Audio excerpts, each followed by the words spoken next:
মাথার উপর খোলা আকাশ দেখো বন্ধুরা। আজকের এই মেয়েকে নিয়ে একটু ছাদে যাব, দেখতে কেমন হচ্ছে কাজ। বন্ধুরা, অর্চনা সংসারে সবাইকে স্বাগত। অনেক দিন থেকে আমাদের ঘর হচ্ছে, একদিনও এখনো উপরে যায়নি। আজকে একদম বৃষ্টি হয়নি, আকাশ পরিষ্কার।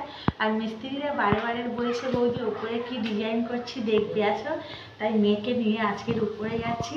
উপরটা গিয়ে দেখবো কি ডিজাইন হচ্ছে আর তোমাদেরকে দেখাবো বন্ধুরা। এখন উপরে যাচ্ছি। উপরে যাচ্ছি আমি আর আমার মেয়ে, দেখবো একতলা হলে ঠিক ছিল, কিন্তু 3তলা। ওপরে উঠতে তো অনেক দিন থেকে উঠিনি, উঠতেও কষ্ট হচ্ছে। এই দোতলা সামনে আমাদের। এই একতলায় উঠছি, একতলার পরে দুতলায় উঠবো, তখন দেখাবো দোতলার ডিজাইনটা কেমন হচ্ছে। এখনো কাজ চলছে, ও ঘরে জল দিচ্ছে। চারিদিকে কি অবস্থা হয়ে আছে।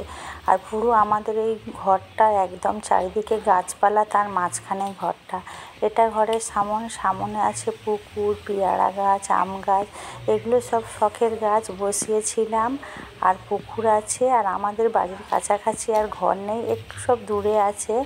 এখনো ঘর হচ্ছে। আমাদের ওপরে 3 কামরা ঘর, এই এক কামরা, এই একটা কামরা ঘর, আর একটা আছে বড় ডাইনিং রুম। 1 মাস কাজ হয়ে গেছে, মানে ভিতরটা পুরো কমপ্লিট হয়নি, একটা ঘর বাকি আছে। এবারে বাহিরটা হচ্ছে, পুরো কমপ্লিট হয়ে গেলে দেখাবো। আর এখানে আমাদের দক্ষিণা বাতাস এত সুন্দর লাগে, পুকুর, গাছপালা, তো বসলে আর উঠতে ইচ্ছা হবে না। আর এইটাই আমাদের ডাইনিং রুম, মানে বড় হল রুম একটা রাখা হয়েছে। এইটায় খুব সুন্দর ঠান্ডা বাতাস হয়। আর এই আমাদের সিঁড়িপোটের ঘর। তারপরে আছে ওপরতলায় যাওয়ার সিঁড়িপোটে। এখান থেকে গ্রামের মানুষ তো, তাই একতলা পর্যন্ত ঠিক আছে, যখন 2তলা 3তলা হবে উঠতে প্রচুর কষ্ট হয়, কেননা বয়স হয়ে গেলে আর উঠতেই পারবো না। আর এই যাচ্ছি, ছাদের রেলিংটা কেমন হয়েছে দেখাবো।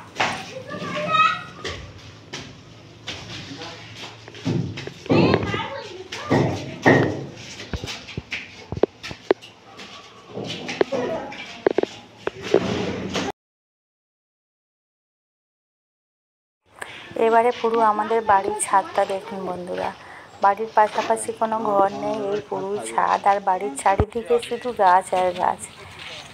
কেমন লাগছে ছাদটা, ছাদের রেলিংটা কেমন দেয়া হয়েছে। এই রেলিংটা আমার ভাসুর বলেছিল এইরকম দেবো, আরও অনেক রকম ডিজাইন করে বলেছিল, কিন্তু কি দরকার, গ্রামে থাকি তো, তাই বেশি ডিজাইন দরকার লাগবে না, সাদামাটা ঘর হলেই হবে।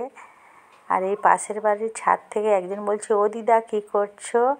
আর এই কতটা উঁচু, আর পুরো দেখো আমাদের বাড়ির চারিদিকে জঙ্গল, এই এত বড় ছাদ। আর মেয়ে খালি বলছে যে মা, চিলে ঘরের যে ছাদ আছে সেখানে উঠে আমাদের বাড়ি থেকে প্রায় 5 কিলোমিটার দূরে একটা জল ট্যাঙ্ক আছে, ও সেটা দেখবে, ওই জন্যে সিঁড়ির মধ্যে দিয়ে উঠছে।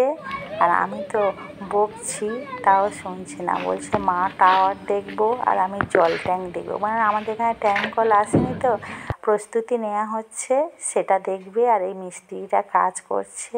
এবারে নিচে নেমে যাচ্ছি। স্বপ্নের বাড়ি তৈরি করতে অনেক মেহনত করতে হয় বন্ধুরা। আজকের এই পর্যন্ত। কেমন লাগলো আমার ছাদের রেলিংটা।